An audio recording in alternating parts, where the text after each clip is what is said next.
Reggie here, your friendly neighborhood bodybuilder and comic book collector, and I want to welcome you to another one of my live streams. This is going to be an impromptu live stream. We are going to have a conversation, and you guys are going to actually guide the conversation. And I am having some technical difficulties here. Bear with me.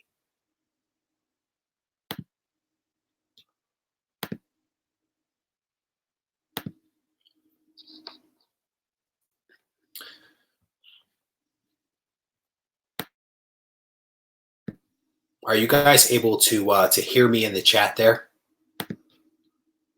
Let me know if you guys are able to hear me.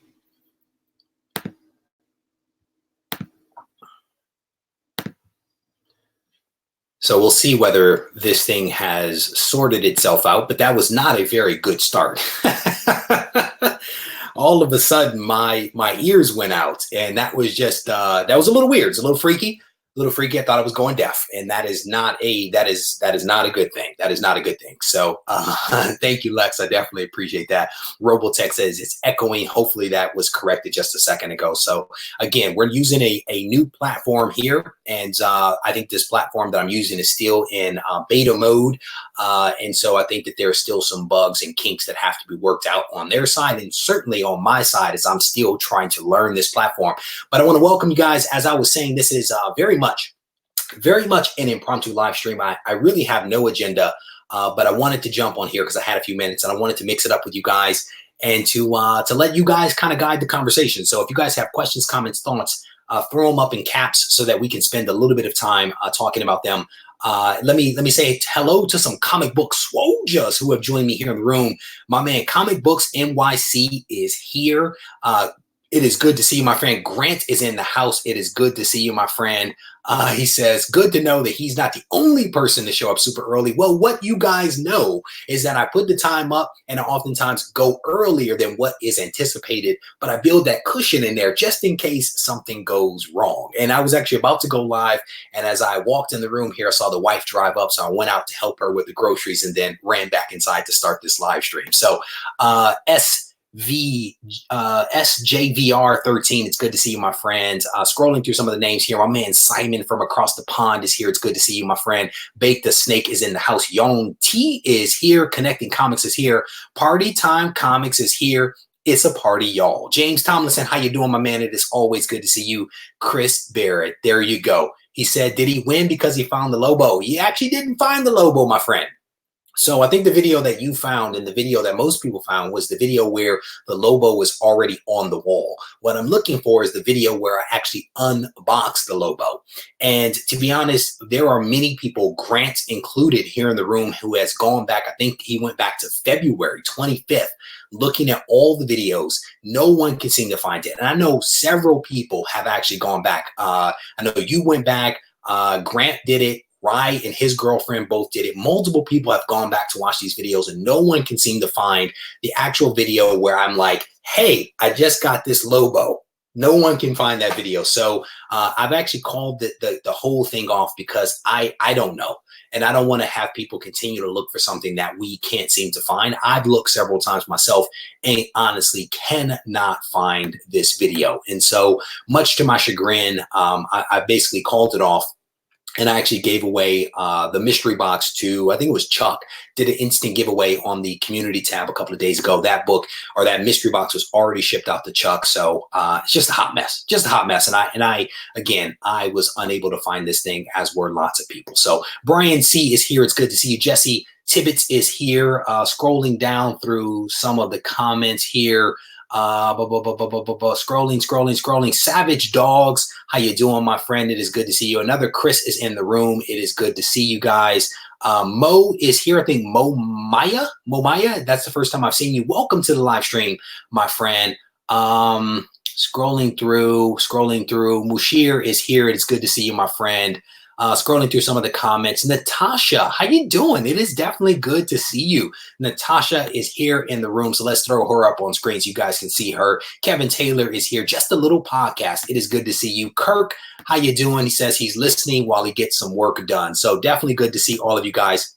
And this is going to be an impromptu live stream where I'm going to basically allow you guys to kind of guide the conversation. So if you guys have a lot of questions, comments, or thoughts, just throw them up in caps so that I can actually see them. And then I will actually try to respond as best I can. Grant says it must be an alternative timeline with that Lobo. You guys are hilarious. Grant is hilarious, as is Eddie's mullet. He's talking about the internet gremlin stole the video. So if you guys have questions, throw them up in caps so that I can see them. And then what I want to do is I want to pause for just a second on something. I actually did a quick video last night on Instagram about my man, the boy who had 7, aka Matt. He did a live stream the other day with a bunch of YouTubers from across the comic book community.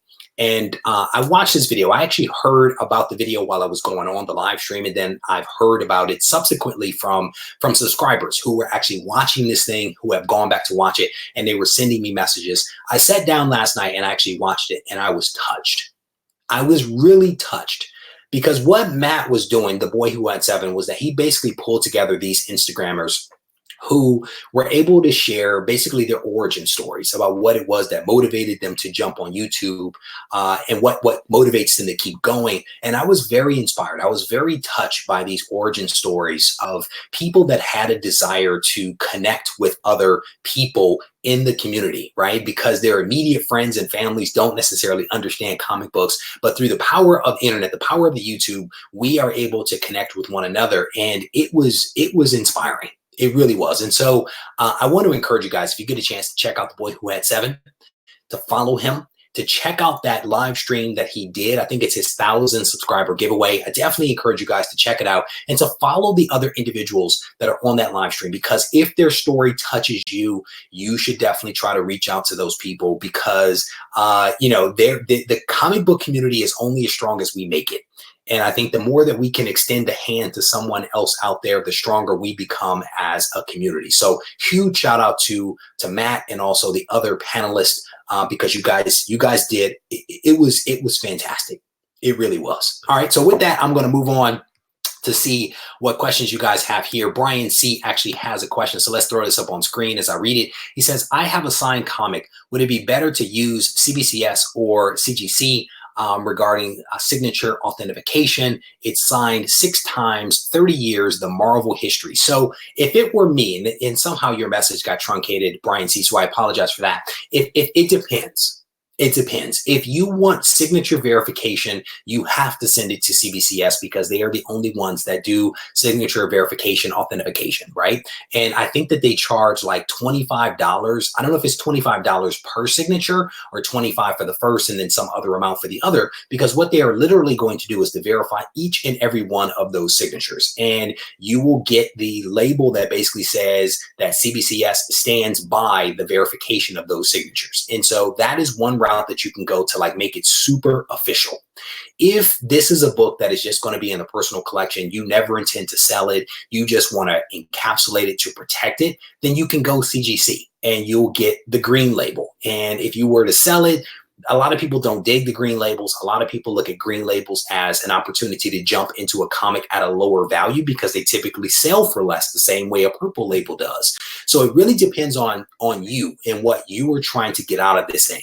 I have 2 green labels in all of my collection. One of them is back there on the wall right there, and that is a 9.8 that I actually sent around the comic book community and had members of the community sign. That book will never leave my collection, so I don't care about the value of it, if you will. The other book that I have is a Spider-Man from the 90s that was signed by Todd McFarlane that my wife actually got for me. I will never sell that book, and so the value doesn't matter to me. And again, it just depends upon what you want to do. I have an ample number of books off to my left here that were signed back in the day, that if I ever wanted to get them graded, I would probably send them to CBCS to actually have the real label kind of put on instead of a green label, because I might sell those at some point in the future. I don't think those books are worth anything, but you get my point. So hopefully, Brian, that actually helps. So let me scroll down the list and see what else you guys are talking about here. Oh my goodness. Baked the Snake says, Reggie is an evil genius, putting people on a goose chase, having us watch videos 2 to 3 times. I'm telling you, man, here's the thing, is that I was driving myself crazy trying to find this daggone video. So misery loves company, Bake the Snake. Misery loves company, so I wanted to make everybody else out there. And it honestly, I did not think it was going to be a wild goose chase. And I know you're just joking. I thought we were actually going to be able to find this book, because what was happening is people were noticing this book. And I'm like, well, why are people just now noticing the book? Because I talked about it in a video. That's what prompted me to go look for the video. Now I couldn't find it. Now I'm miserable. And I'm like, okay, who else can I pull down into this barrel with me? Perry Comics has a comment here. I actually just found out about this yesterday. There have been some changes with CBCSI's top 10 thing going on with some YouTubers. I don't have the facts, to be honest with you. I heard about it yesterday evening as I was sitting down to hang out with my wife for a little bit. I have not had a chance to look into it, so I don't have an opinion on that right now. Maybe when I get up to speed a little bit more, then maybe I'll have some thoughts on that. But as of this moment, I have zero opinion, to be honest with you. So here we go. Here's a good question here. So Henry Garcia, Powers of 10 was a good read. Oh no, he's making a statement. I am going to have to slightly disagree with you. No, that's not correct. I think that House of X was fantastic. I think that Powers of 10 was good. I preferred House of X. I actually did a live stream yesterday with Ralph over at No More Mutants on his Instagram feed. He has like 500,000 subscribers. So we jumped on his Instagram and we actually talked about Powers of 10 yesterday. And it was a good read. It was a good read. It was not as good as House of X. My enthusiasm regarding what Jonathan Hickman is doing has not waned. I'm still very enthusiastic about it, and I'm still hopeful for the future. This comic was much more foundational and less entertaining than was House of X. House of X was both entertaining and also foundational. So Henry, excellent point. And I apologize for disagreeing with you right off the bat, because that wasn't my true feeling. So Natasha, you're hilarious. Scrolling down through some of the comments here. Chris is asking, what kind of wall mounts do I use? He bought some from Amazon, but they don't seem to be very sturdy. So the ones that I'm using back there are Comic Mount.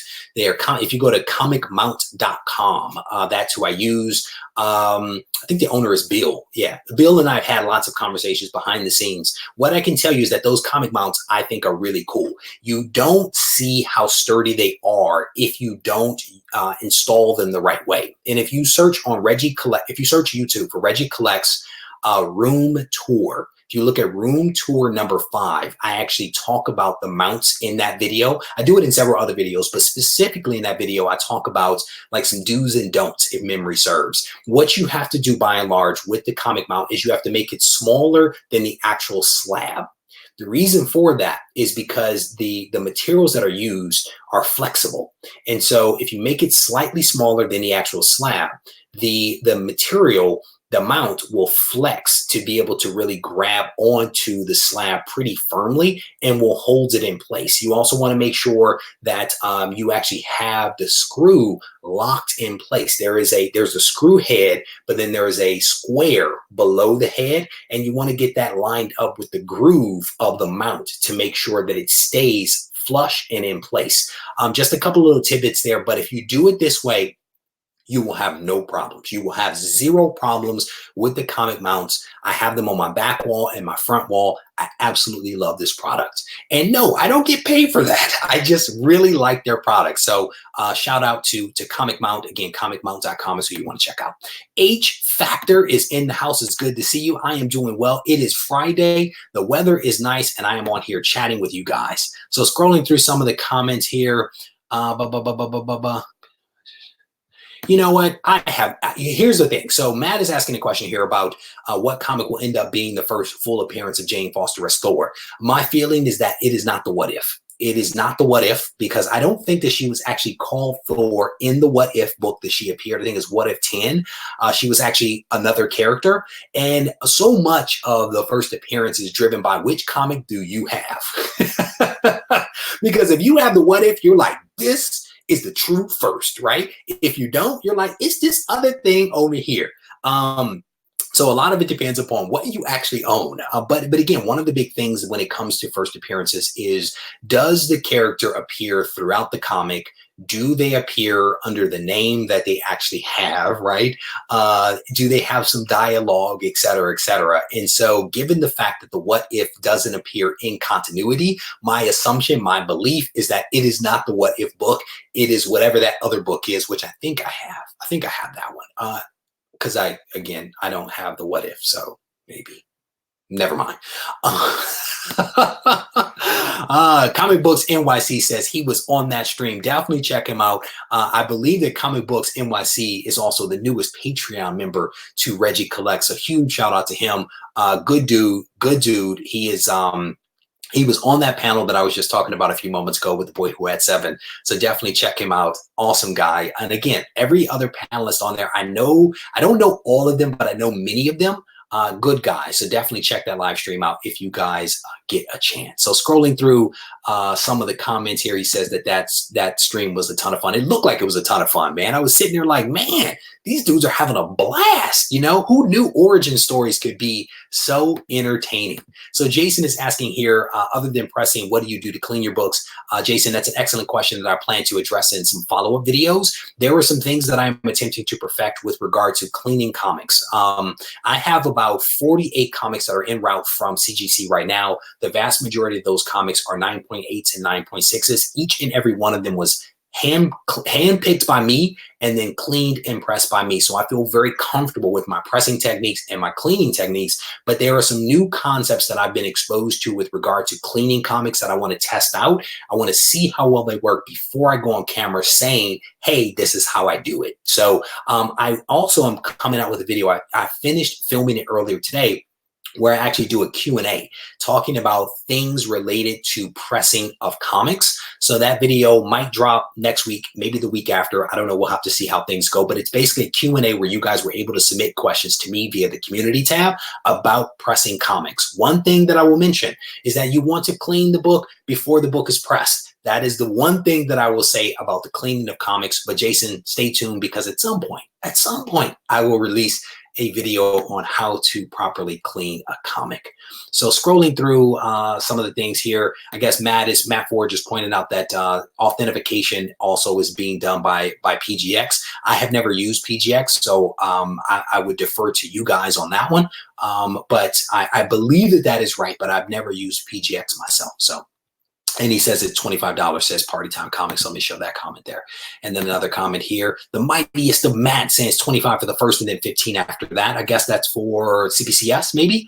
I'm not sure if it's CBCS or PGX, but I assumed it wouldn't be 25 for each one. That would be just egregious.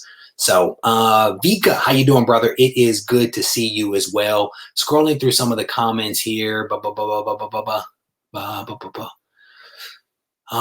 So here's a comment here from H Factory. He said, got an Eternals #1. Congratulations on that. He says it's near mint, but off-white pages. Does off-white pages count against the grade? I believe that it does, but how much? I think it's really subjective. I think it's one of those things where grading of comics is a little bit of magic and a little bit of magic and a little bit of science, right? So how much does it impact the grade? It depends on how off-white is white, right? I just had a bunch of books actually come back from CGC that were 9.4s that actually, had off-white pages, but were 9.4s and 9.2s. So did that cost me a half grade because the page color was off? I don't know. Maybe that is the case. So let's just assume that you take a half grade hit. That just says that the outside of the book has to be flawless, right? And it can still get a really good grade. So hopefully that helps. You may want to go back and watch those videos that I did with Matt from CGC, the head grader. If you search for Regie Collects CGC, you should be able to pull up those interviews. But we specifically talked in detail about grading comics and things to look for and how they grade comics. And that tidbit that you're asking about in terms of page color might be in that interview. It was like an hour-long interview, so there was a lot there. But you may want to go back and check that one out. Scrolling through some of the comments here. Let's see what else you guys are talking about. Mightiest of Matt, thanks, Brian. Reggie, thanks, brother. We'll look at CBCS. There you go. Glad that could help, and I'm glad that the chat is contributing to this as well, because I think that goes a long way, because I honestly don't know all the answers, and there's a lot of people out there with a lot of depth of knowledge, man. So I want to thank you guys for filling in some of the blanks on that and correcting me if I get something wrong, because I do get things wrong. Scrolling through the comments here. Here we go. So Eddie's mullet is basically talking about Jane Foster was actually Thordis in the What If, not Thor. Yeah, and that was one of the points that I was trying to make, is that she technically wasn't Thor. So can that be her first appearance if she was called Thoris? It depends on whether you have that book or not. The best bet, get both. That is the best bet. Hulk 180, Hulk 181, have both. You see what I'm saying? That way you cover all of your bases if you can do it. Scrolling through some of the comments here. No, here's the thing, Closet Geek, Avika, other people remember seeing that video. At least I believe that they saw it. But you could be right. Maybe I did. I am constantly in a state of past, present, future. With things. I talk to people offline. I show people video clips of things behind the scenes that might be transpiring, and Vika has become one of my friends. And I think what he's alluding to is I gave him a preview of the Lobo comic behind the scenes around the time that I bought it, but I felt like I recorded a video at the same time, Vika, where I was like, hey, check this out. And at the same time, I'm sitting down to do the video, to record the thing, but who the heck knows? Who the heck knows, to be honest with you, because again, past, present, future at all times. Scrolling down through some of the comments here, here's a question from NC Slapjacks. I believe that this is one of my Canadian brothers. He says, do you ever participate in waffles, raffles for big books? No, I do not. I actually did a video at the beginning of this year, my resolutions for my comic book collection. And one of the resolutions that I had was that I'm not going to participate in raffles. I did it 3 times last year, and I won a mini. And by winning a mini, I basically won a mini, which got me into the main thing and ended up losing my money. Now, here's the reason why I don't do the raffles. Here's the reason why. If you add up the math, because I did, if you add up the math of all the satellites that they do and then the main, these guys are making a significant amount of money above the FMV for the comic. And if there is a raffle out there where let's just say that they are bringing in $5,000 and the book is $1,000, I can't knock the hustle, but you also won't get my money. Now, that isn't to say that there aren't some honest raffles out there where the number of satellites, the number of slots that they have is essentially equal to that graded book's FMV. I can get on board with that, but it's still not quite something that I would do. I don't play the lottery. That's not necessarily my thing. And again, this is not to pass judgment on people that participate or people that sponsor them. It's just not for me. So hopefully that answers the question, NC Slapjacks. I did do an interview with Grail Rewards. And I did this interview with Grail Rewards because they were trying to do the raffles pretty honestly, in the sense that the number of slots was essentially equivalent to the FMV of the comic. It was like an automated system, and there was a lot of transparency. And I kind of like what they were doing. So if you search for Regie Collects Grail Rewards, you will probably find that video, that interview here on YouTube. But again, not necessarily my thing. But part of being a content creator is sharing information with people and allowing you guys to decide what it is that you actually want to do. So scrolling down through some of the comments, Kirk is asking the question. So he's wondering if it counts as the First Lady Thor. Again, I would say, what are the prices for the 2 comics, right? What are the prices for the What If that she appears in and the contested #1? What are the FMVs for those 2 books? To some degree or another, that FMV will potentially tell you what the market thinks is the first appearance of that particular character. And I don't think that it's the What If, but you guys pull up the FMV and you guys let me know, because I honestly haven't looked into it. I'm gonna just be honest with you guys. Scrolling through some of the comments here. Here, let me read this one. So 409 G Money says, my question is, why do J. Scott Campbell signature comics from his website get green labels if they have the COA and the official J. Scott Campbell signature and stamp? Because they were not witnessed by CGC. That is there is a certain amount of risk that comes with authentication of signatures. The best way to minimize risk associated with verifying a signature is to have someone physically watch you sign, or to watch the artist sign. That way they don't have to question it. There's a reason why notaries exist out there, right? Notaries are trusted professionals where you go and you sign in front of the notary, and the notary has raised his or her hand to testify that they will honestly validate and authenticate you as a person while watching you sign on this legal document. CGC is basically doing the same thing. They have people that have to witness that signature to minimize the risk associated with validating that signature. Now, here's the thing. Let's say that CGC allowed you to submit a signature of somebody, they don't witness it, they get it wrong. Now their reputation is unraveled. Now people are starting to question every single comic that has ever been signed by CGC, right? Or that has been validated by CGC. It begins to unravel the credibility of a company. Now, companies have reputations, and what better way to protect your reputation than to minimize risk?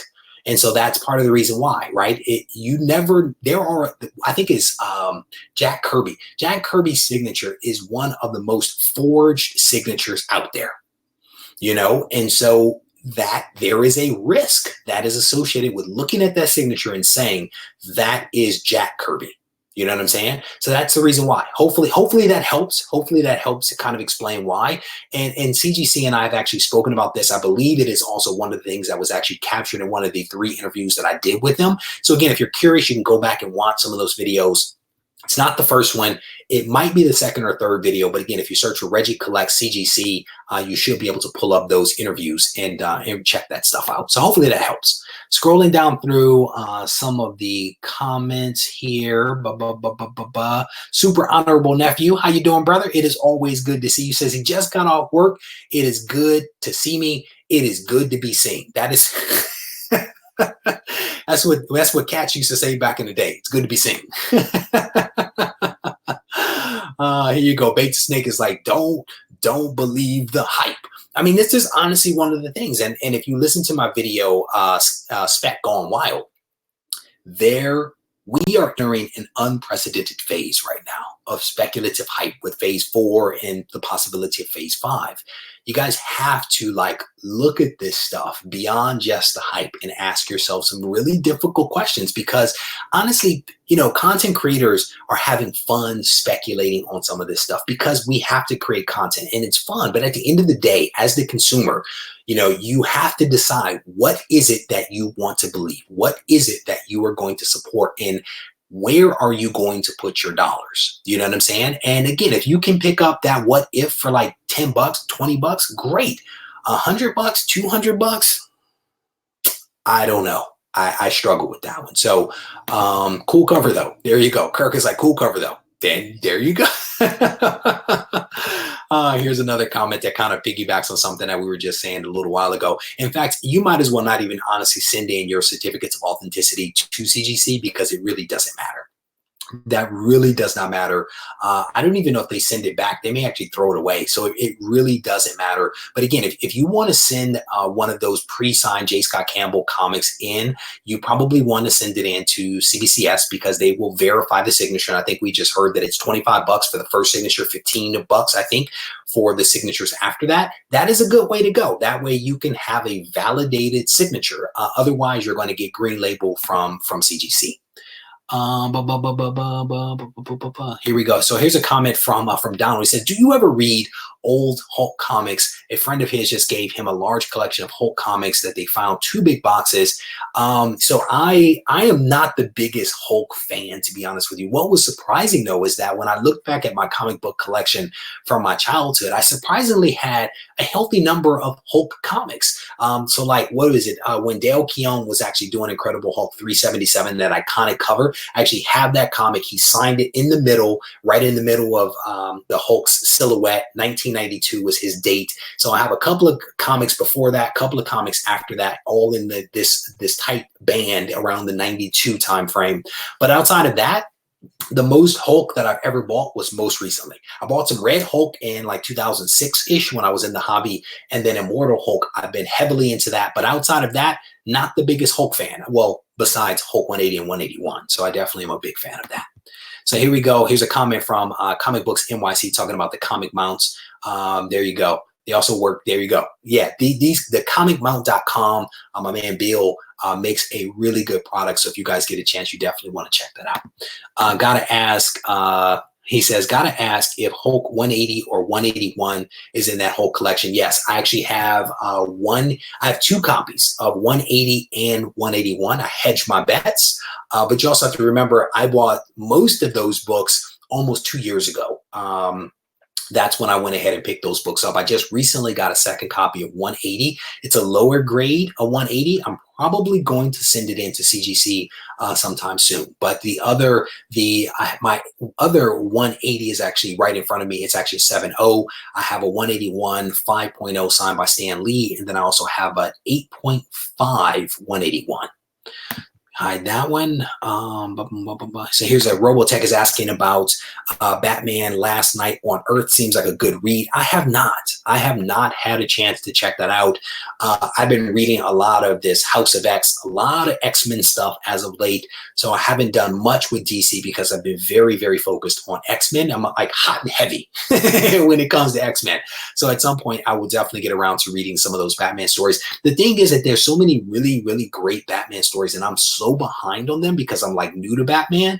So I'll probably start reading a lot of the older stuff versus the newer stuff, but sooner or later, hopefully I'll be able to catch up on some of that stuff. So scrolling down through some of the comments here, Kirby says he is riding home and listening to me. Thank you, brother, for the support. I definitely appreciate you being able to join us here on the live stream. The live streams are a lot of fun, right? I mean, we have no real agenda. We're just like making this stuff up, and I am taking your questions, your comments, your thoughts as they come to me through the feed here. So definitely, if you guys have questions or comments, throw them up in all caps so that I can actually see them. But shout out to everyone that is on their way home from work.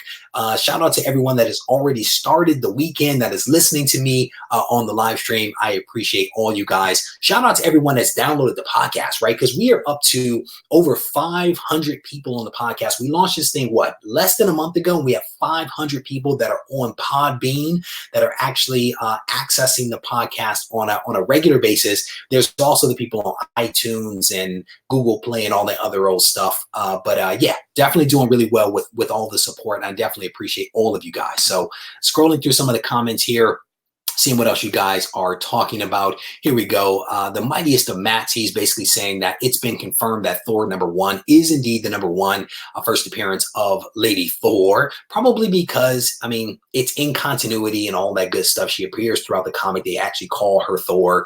I actually have that book only because I actually picked up a collection from a guy in Oakland probably close to 2 years ago. That's the reason why I actually have that book. I didn't actually go out and buy it. It was just part of a collection. So I have just recently cleaned and pressed that book. It is sitting in a box back over my shoulder, and it is about to go to CGC. I'm actually going to do a video where I show you guys the books that I'm sending in before I send them in.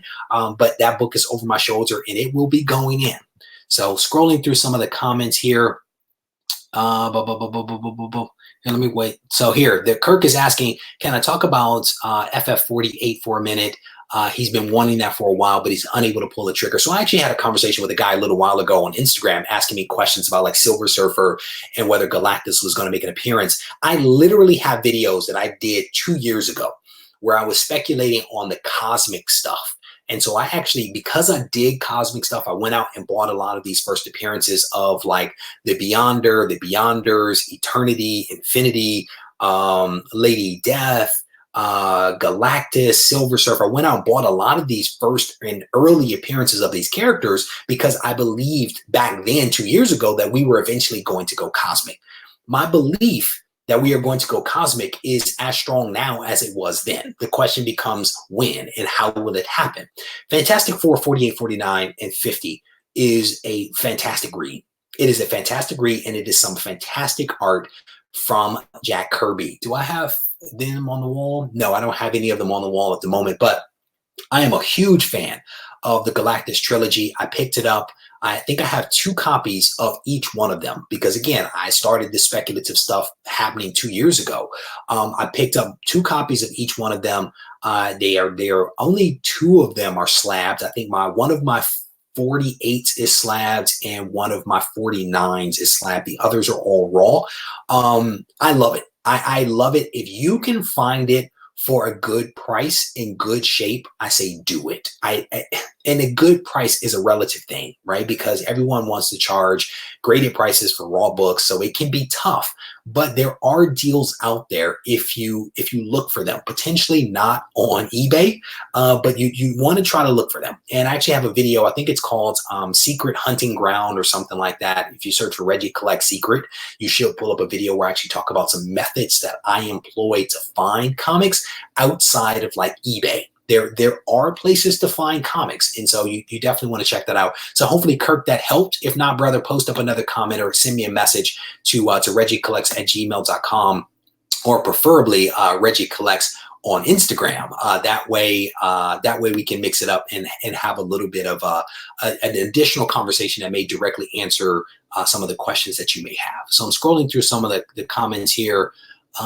Here you go. So Donald is basically, if you guys want to reach out to Donald, he can maybe post up his information. It looks like he has a huge collection of some Hulk comics, 30 years of Hulk comics. So if you guys want to reach out to him, feel free to do so, because he seems like he has some pretty good books out there. I'm not the biggest Hulk fan, but maybe there is a Hulk fan out there.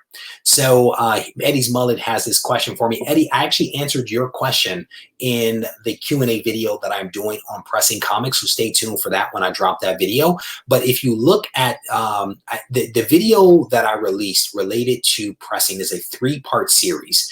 In part 3 of that video, I actually show you a couple of things. I show you the book and all of its defects.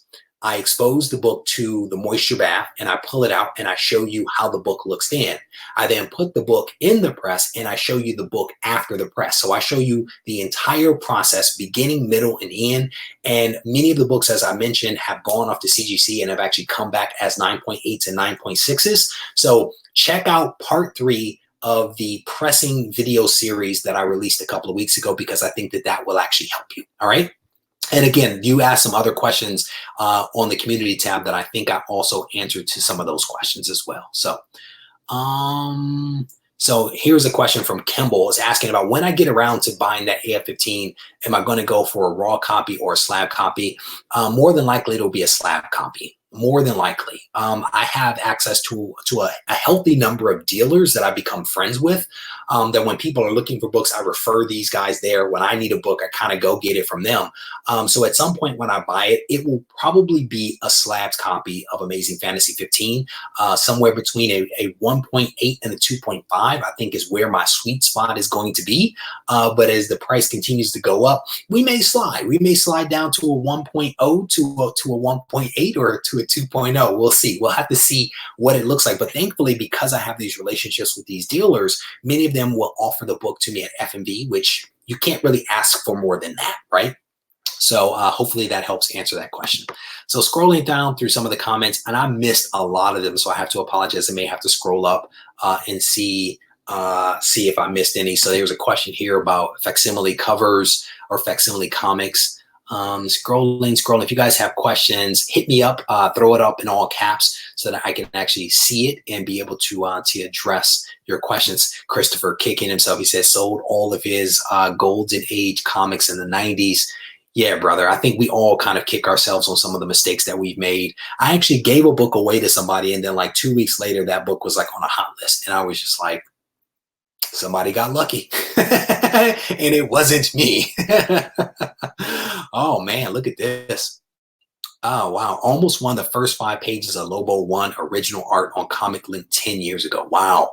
You know you're still mad when it's 10 years later and you still remember it. I think we all have had those situations where you're like, shoulda, woulda, coulda. If it had worked in my favor, it would have been fantastic. So I feel your pain, my friend. I definitely feel your pain on that one. Scrolling through some of the comments here. Here's a question here from Eternal Thunder about Beta Ray Bill. A lot of people love Beta Ray Bill. A lot of people love this character. Will he show up? I hope so, because he is clearly a fan favorite. he is clearly, like Moon Knight, clearly a fan favorite. And I think if Marvel Studios wants to continue to win the favoritism of the comic book community and comic book fans, I think introducing Beta Ray Bill is definitely a good move. And I think they kind of sort of set some of that stuff up there. So you never know. You never know what could happen. You never know. I'm actually doing a little bit of spec on some Thor stuff now. I have a couple of theories that I need to test out a little bit more before I speak about it, but I have a couple of theories around that. Lonnie Espinoza, you are funny, my friend. Scrolling through some of the comments here. Yeah, so here's a couple of people. Connie says she was able to find the video. So the challenge for everybody is that the video that I'm trying to find, that I guess I created, is one where I'm like, hey, I just bought this Lobo 1. Here's the story behind it. That's the video I'm looking for versus the various videos in which the comic actually appears on the back wall back there. Several people have actually found the first video where that appears, but no one, including myself, can find the one where I actually have it in my hand and I'm like, hey, here's this book I just snagged. So much to my chagrin. Vika, thank you, brother. So for those that don't follow me on Instagram, I actually was able to get press credentials for the Silicon Valley Comic-Con coming up. I think it's August 14th through the 16th. So I'm definitely pumped about that. No lines. I'm able to roll in and shoot some footage and maybe do some interviews or something like that. So if you guys are coming to the Silicon Valley Comic-Con, definitely keep your eyes open for me. I will be the guy with the camera in my hand. I'm also going to be at the Stockton Comic-Con, which I believe is this coming weekend. I'm probably going to shoot over there possibly on Sunday. So if you guys are at the Stockton Comic-Con and you see me, make sure that you say hello. So scrolling through some of the comments here, scrolling through some of the comments here. Again, if you guys have questions, throw them up in all caps so they will actually jump out at me. Hawaiian punch in your face. How you doing, brother? It is good to see you. It is good to see all of you guys. I want to thank you guys for spending just a little bit of your time with me. Because I know that you have options and I know that you guys have stuff to do. So I definitely want to thank you guys for hanging out with me here. So when is a good time to sell a comic that is in the realm, MCU? So there were rumors here. There were rumors here and beliefs that the best time to sell a comic is when the first trailer drops. And you could be right. That could be a good theory, because if you think about it, when the trailer drops, not only does the comic book community, but the larger community as a whole starts to recognize that a movie is coming, that it's actually a real thing. It's no longer a rumor, that it's actually happening, right? Because there's a trailer. And so you could imagine that when that trailer drops and you have 1 million, 2 million, 3 million people that actually watch that trailer, comment on that trailer, that the level of attention that is focused on that movie is at a pretty high point, right? And so you have a lot of people that are watching the video that will then, the trailer that will then pop over to eBay and is like, blah, blah, blah, blah, blah, and they search for it. And when they find it, they probably haven't done the research to know what the FMV is for that book. They probably don't know what the book was selling for last week. They might not even care. They're like, hey, this movie is coming. I need to get in on it. That impulse buy, that at the checkout bag of candy that you know you don't need, right, is right there, and you buy it. And so that belief, I think, is rooted in people that have done this stuff, that know that that is the right time to sell it. Because here's the thing. Let's say that the movie drops, people go see the movie, and people come out and like, that movie's garbage. Once that happened, what happens? The interest dies down, right? So the first trailer might be the best time to actually sell that comic. I don't do that per se. But there are many people out there that are like, when that first trailer drops, that is go time. So there you go. Scrolling through some of the comments here. What does it say? How do you convince your wife to allow you to get more comics? So I don't. Here's the thing about my wife. I don't tell my wife anything. I don't tell my wife anything, and I never have, and I probably never will.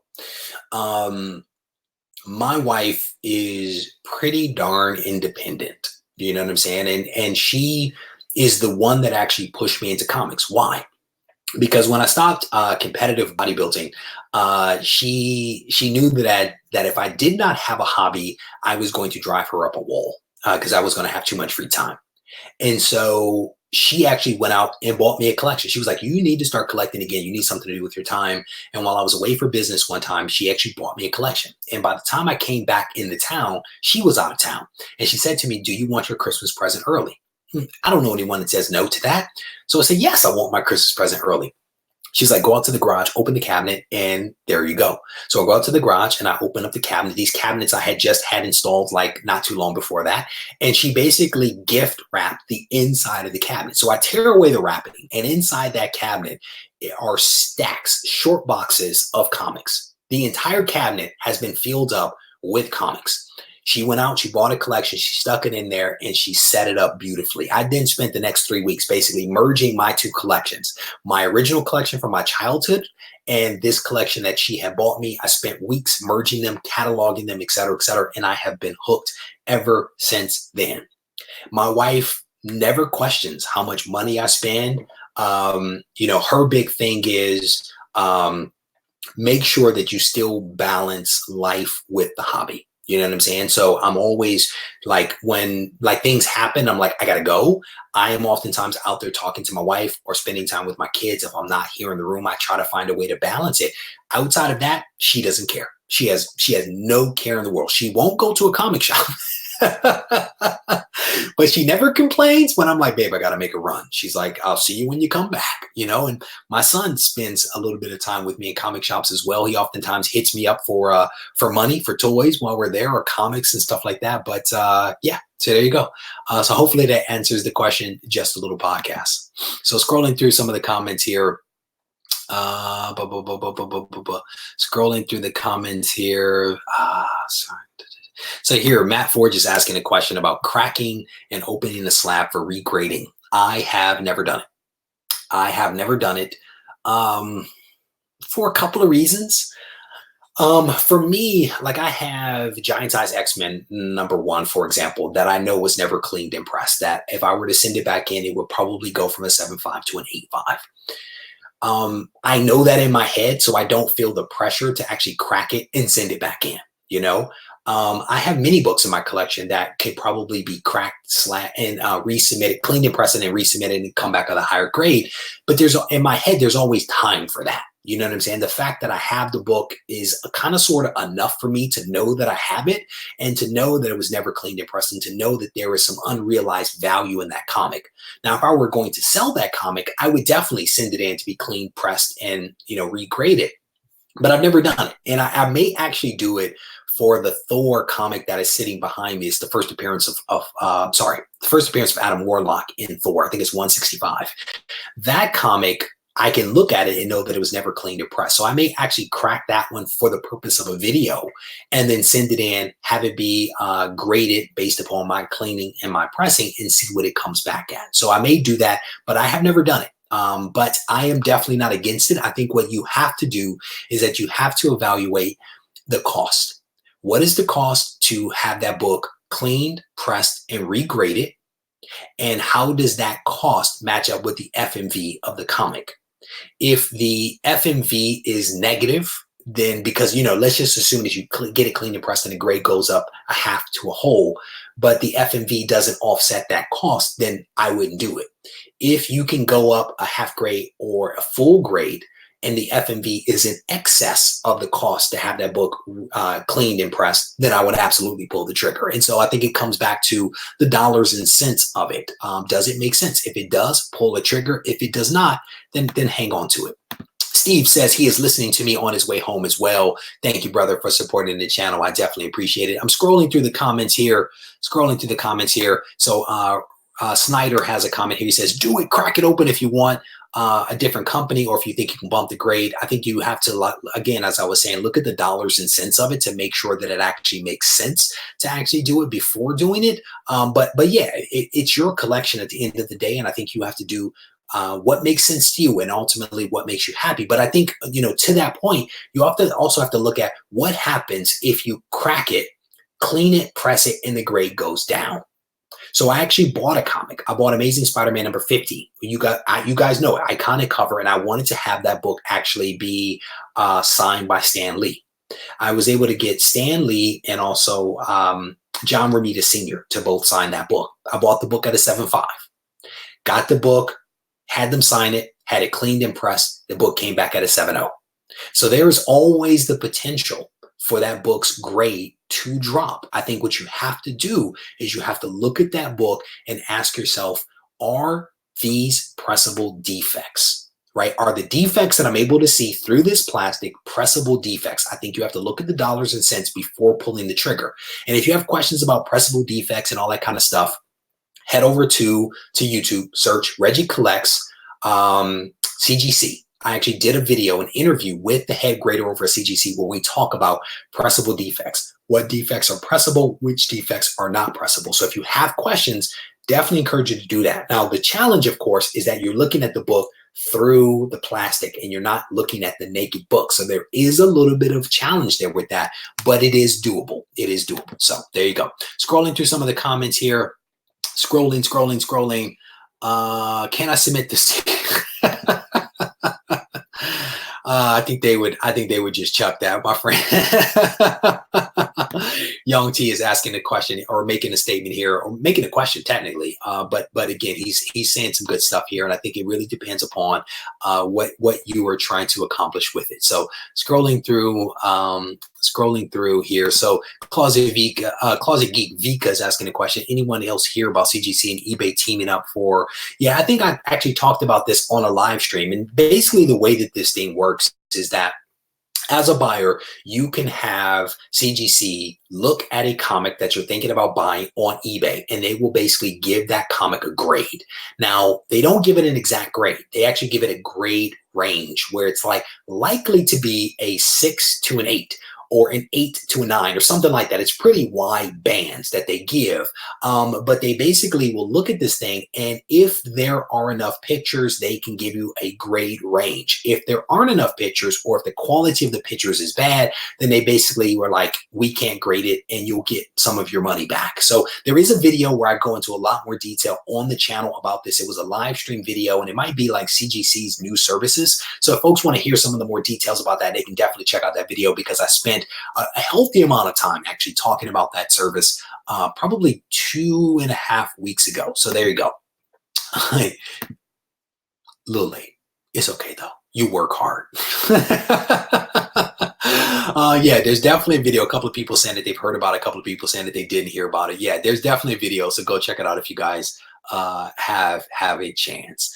Scrolling through some of the comments here, seeing what else you guys are talking about. Again, if you guys have questions for me, throw it up in all caps so that we can address this thing. Brett Hess, brother, I want to wish you well on your trip to Krakoa Island. Make sure that you get all of your shots, because you never know what could happen on a strange island. So I wish you well on that journey, my friend, and I hope that you make it back safely.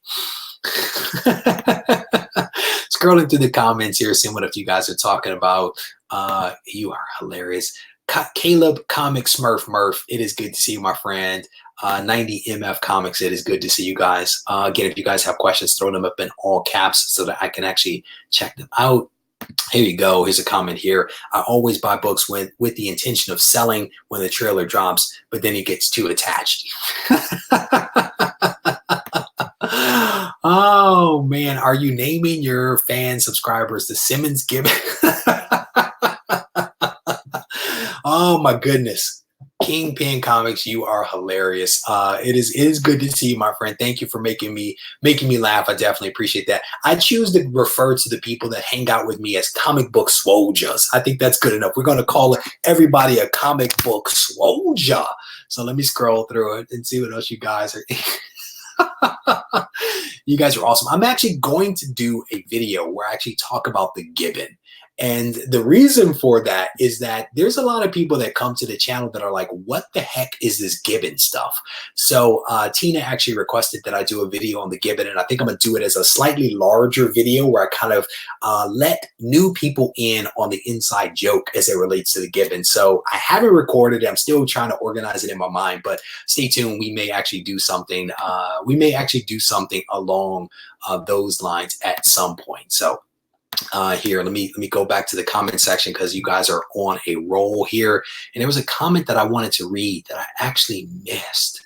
Here we go. So Savage Dogs is how long would you say was your last CGC turnaround time? He just got his CBCS order back and they're saying 5 weeks, but it took 2.5, and he's wanting to try CGC. So I think that's a legit question. So here's the thing. I think that CBCS has been hampered by having a slow turnaround time. And they know that their grading is solid. They know that their slabs are solid. They know that where they get beat down is turnaround time. So they are investing a lot of time, energy, and effort into improving their turnaround time. So I'm not surprised that they are like 5 weeks and they did it in half the time. Under promise, over deliver, right? That's a great way to build some loyalty. And I think it's great what they're doing. They are trying to fix the thing that has hampered them. And I believe that if they become stronger, then it makes CGC stronger. It makes EGS and PGX and Halo and all these other companies better, right? Because competition is a good thing. So the question becomes, one, can they maintain it? I don't know. Fingers crossed that they can, because again, competition is important. For my last submission to CGC, it took 3 months for me to get my books back. From the time that they were received to the time that they were basically back to me, it was about 3 months. What I will say is that you always have the ability to speed up the process, whether you're, I think, at CBCS or CGC, by doing the fast track. A lot also depends upon the tier that you submit. If you submit modern books tend to get reviewed a lot faster because they don't require as much scrutiny as an older book might. So a lot depends upon what you're submitting, how much you're submitting, and whether you're fast tracking it or not. So you can't necessarily compare an apple to an apple without really having all the facts lined up to be able to make a fair comparison there. But you asked the question, how long did it take? It was about 3 months. So hopefully that helps. And if you decide to use the link, what he's alluding to here is that there was a link in the description of my various videos. It's an affiliate link for CGC. I am an official dealer with CGC, and so there's an affiliate link. And so people are like, what is the deal with that? Well, the deal is you don't get a discount. And someone actually asked that question of me a few days ago, so that's why I bring that up. By using the link, you don't get a discount. What you do, however, is you contribute to the channel by way of CGC. For any referrals that are actually sent over to CGC where you actually get a membership, the channel gets a couple of bucks back. And that, of course, goes to offsetting some of the expenses associated with running the channel, like mailing books out, buying this interface that I just bought, which was not cheap. I actually bought it for the full year, but it covers some of the costs associated with the channel, because let's be honest, the channel doesn't make a ton of money. I'm gonna just be honest with you. And so this is just a way for me to kind of defray some of the costs associated with having a YouTube channel. So if you guys use the link, I absolutely appreciate it. If you don't use the link, I still appreciate the consideration. All right. So scrolling down, he says, my wife is the bee's knees. My wife is the bomb. I'm going to be honest with you. My wife is the bomb. Natasha, thank you for stopping by. It was good to have you here in the chat. It's always good to see you. And hopefully you will be back soon. My wife, I'm telling you, my wife, the part of the reason why I became a professional bodybuilder is because of my wife, for lots of reasons. She introduced me to my coach. My wife helped me to better understand what it took to train hard in the gym. I used to think that I was killing it until I saw her throw a 100-pound barbell across her back and lunge back and forth across the gym, that I started to understand what hard work in the gym really was about. She also taught me a lot about cooking food in bulk, because before I met her, I was cooking these small meals, you know what I'm saying, meals as I go. My wife's like, no, you throw 5 pounds of meat in a pan, you cook it up, and then you basically draw off of that. My wife has helped me in so many ways to be a better person, helped me to be a better professional bodybuilder, and certainly a better collector, you know. So she is the bomb, man. She is a bomb. That is why I married her. And I was sitting on the couch with her the other day, and I said, I am never leaving you. I was like, I am never leaving you, and you are never leaving me. I'm just going on the record right now, you know. Absolutely love my wife. She is a fantastic person. So scrolling down through some of the comments here to see what else you guys are talking about. Again, if you guys have some questions, throw them up or in all caps so that I can see them. Felix is like, your wife is very supportive like mine. I'm telling you, man, it goes a long way because you spend a lot of time, energy, and effort in this room. You spend a lot of time talking about comics, and it's not necessarily their thing. You know what I'm saying? But my wife tolerates it. My wife tolerates it, and you know, I'm very thankful for her support of what it is that I do with comics and with the, you know, going live and all this other stuff that I do. So I'm scrolling through some of the comments here. Ariel, how you doing, man? It's good to see you, brother. He says, better late than never. You are on time, my friend. You are here and we are having a good time. So again, if you guys have questions, throw them up in all caps so that I can catch them. He says the Gibbons Vultures. Man, thank you, brother. So I am actually, you will probably see a video next week because I'm making some enhancements to the channel. I'm like pulling in money from Patreon and stuff like that. Pulling in money from other sources like, you know, the CGC stuff, and I'm putting the money to good use. And so one of the things that I did was I actually purchased this new interface that you guys are looking at right now. I think it's working pretty darn well. I'm actually going to have my graphic designer do a nice overlay for me that is going to fill in some of this stuff around here to dress it up even a little bit more than what it is right now. He is also working on some additional graphics for my pre-recorded videos. So I am trying to step my game up. I am trying to take the resources that people are donating to the channel, put them back into the channel so that I can continue to put out good content that is progressing. You know what I'm saying? I'm at some point going to pull the trigger on the podcast, right? Doing the paid version of the podcast versus the free version, which is what I'm doing right now. So all of these things, I'm trying to make magic. Comic Books NYC is like, CBCS is lightning quick right now. Yes, because they know that that was their Achilles heel, and they are putting money behind this thing. And I think it's fantastic. I really do think that it's fantastic what these guys are doing. So scrolling through some of the comments here, seeing what else you guys are talking about here. What is this? Noah is saying, does CGC grade lower for free comic book? I don't understand that one. So you may have to retype that one, Noah, because I'm not following that. And I apologize.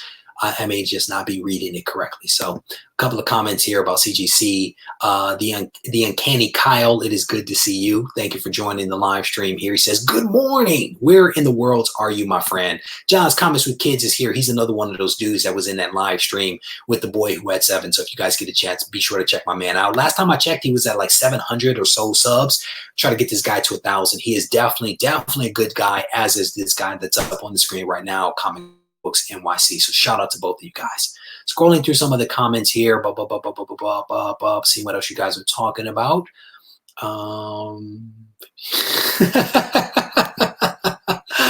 Ariel, you are funny. Well done.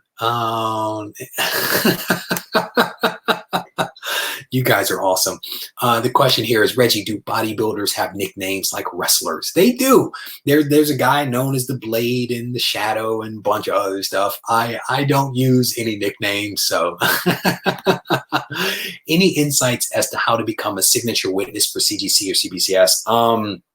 I would email them. I actually don't. I know one guy who is a witness for CBCS, and that's it. I would send him a message. Because I honestly don't know, Miguel, what the process is for any of that stuff. So I would definitely kind of look into it. Felix is like, Reggie is the hunter. You might be right. You might be right with that. I am on the hunt again.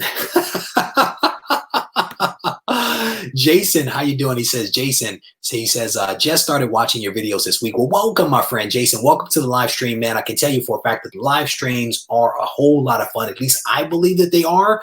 I think that the pre-recorded videos are pretty good because there's a lot of meaty content that is there, but the live streams are very fluid. They're very dynamic. And so we try to mix it up. We try to have a good time. So definitely welcome to the channel, brother. Hopefully not only are you watching, but hopefully you are also subscribing. And that takes me to my point. If you guys are not yet subscribed to the channel, I definitely want to encourage you to do so. That way you can stay abreast of all the content that I release on a weekly basis. That way you're also in the running for the various giveaways that I do every single week, some of which are sponsored by Go Collect, others of which are just straight out of my pocket. But I definitely want to encourage you guys to hit the subscription button and also to turn on notifications so that you guys can stay abreast of all the content that I release. So here's a couple of reminders that I'll throw up on the screen so you guys can actually see that as I scroll through.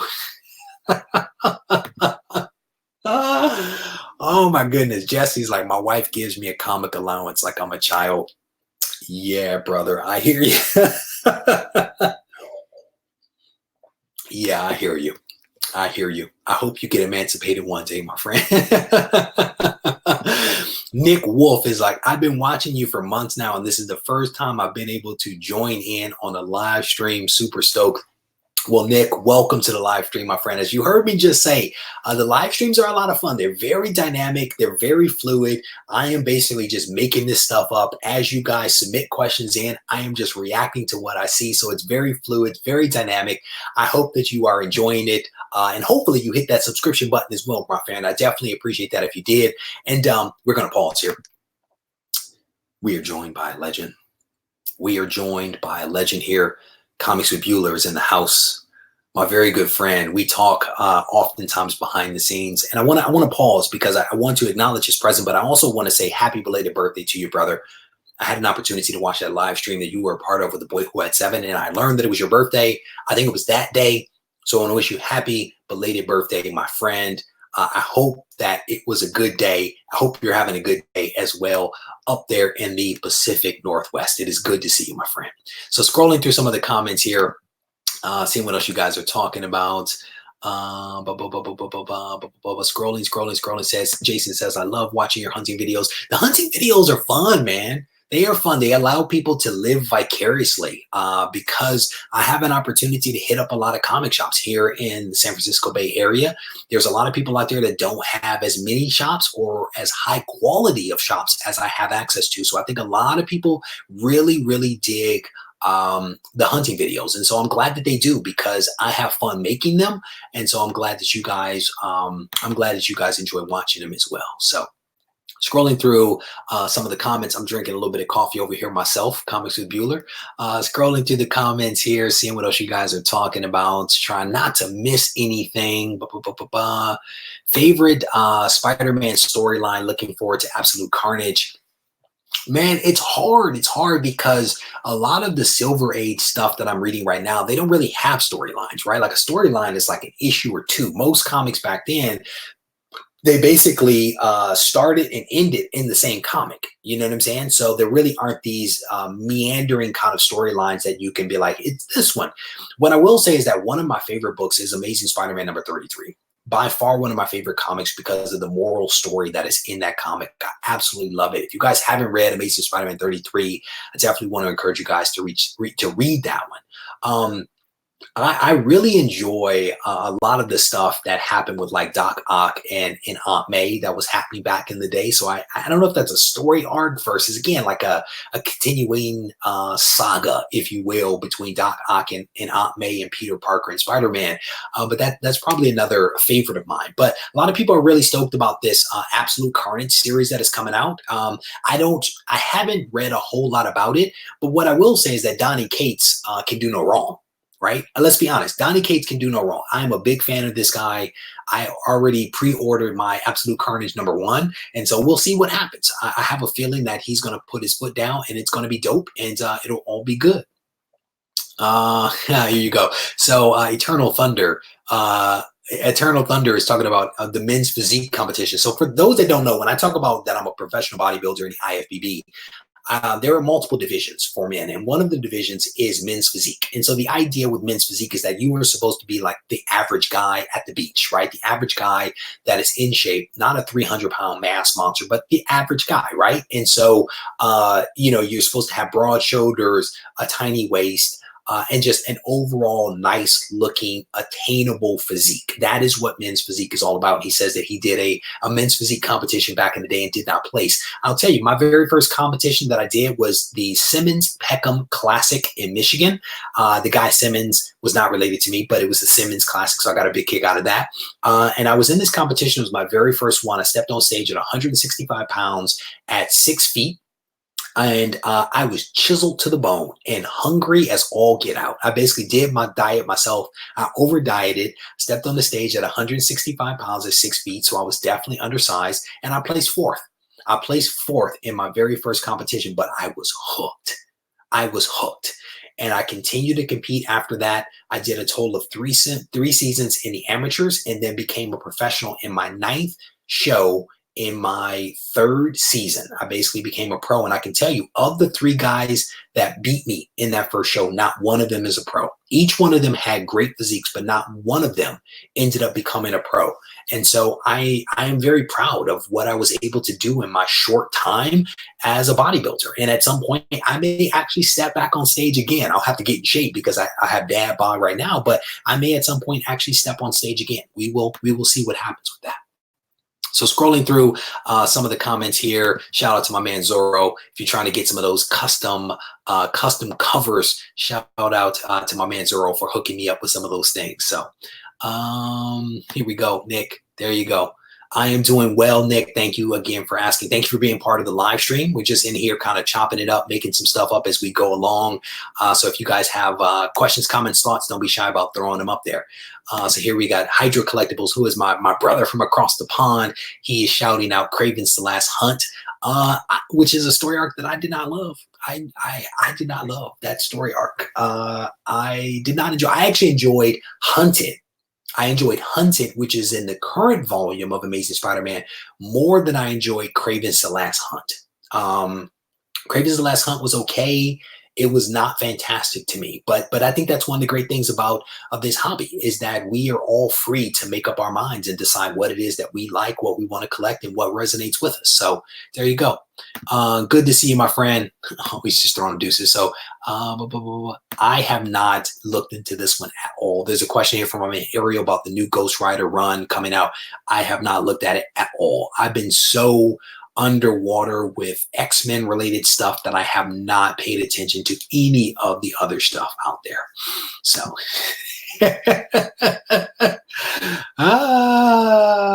yeah, so here's a question here. Are you going to try to read all the Absolute Carnage tie-ins? No, I've never done that.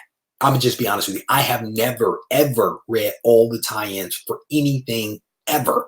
I try to read the main story arc, and if the tie-in is in a title that I'm already reading, then I read it. I can't chase down all the tie-ins, to be honest with you, because sometimes a lot of those tie-ins are just so loosely tied in that it's just not even worth it. And that by reading the main storyline, I get the overall gist of it. So I've never, ever done that. And when I was younger, it's because I didn't have the money. Just being honest, I didn't have the money to buy all the tie-ins. But as an adult, I find that I also don't have the time. I have the money, but not the time to read all the tie-ins. And so if it's in my wheelhouse, I read it. And if it's not, then I don't. I actually didn't even read War of Realms. I watched a bunch of the videos on War of Realms, but I never actually picked up War of Realms myself. So scrolling through some of the comments here, seeing what else you guys are talking about. I am not going to comment on what you have, Bueller. I'm not going to touch that. You guys are awesome. All right, so I think I've reached the end of the comments here, so I may go ahead and wrap this thing up. But I want to thank you guys for hanging out with me. What's coming up? What's coming up from the channel right now is that we are going to probably do trivia night on Saturday evening at 7:30. I think we're going to do trivia night. If you're curious about the books that are going to be given away as part of trivia night, there is a post up on the community tab right now where I did that hunt in Detroit. A lot of the books that I picked up as part of that hunt are some of the books that are actually going to be given away as trivia night. So if you haven't seen that video, you may want to go back and watch that video so you can see some of the books that are going to be given away on Saturday as part of trivia night. And then shout out to my man Closet Geek Vika for being a sponsor of trivia night for the past, I think, 4 or 5 months. Huge shout out to you, brother, for putting us in a position to actually be able to do trivia night. So thank you for that. And then on Sunday, we are doing the Ready, Set, Go preview show, always at 7:30 a.m. I'm sorry, 7:30 p.m. We're going to be doing that drawing to actually give away the Detective Comics 1000, the really cool variant cover. It is a 9.9. It is still time. There is still time to enter the giveaway. So you may want to check out the videos on the channel for more details on some of that stuff. All right. You guys are awesome. So again, I want to thank you guys for hanging out with me just a little bit. If you guys need to reach out to me, feel free to do so. Reggie Collects on Instagram and RegieCollects@gmail.com. If you need me, I am not too hard to find.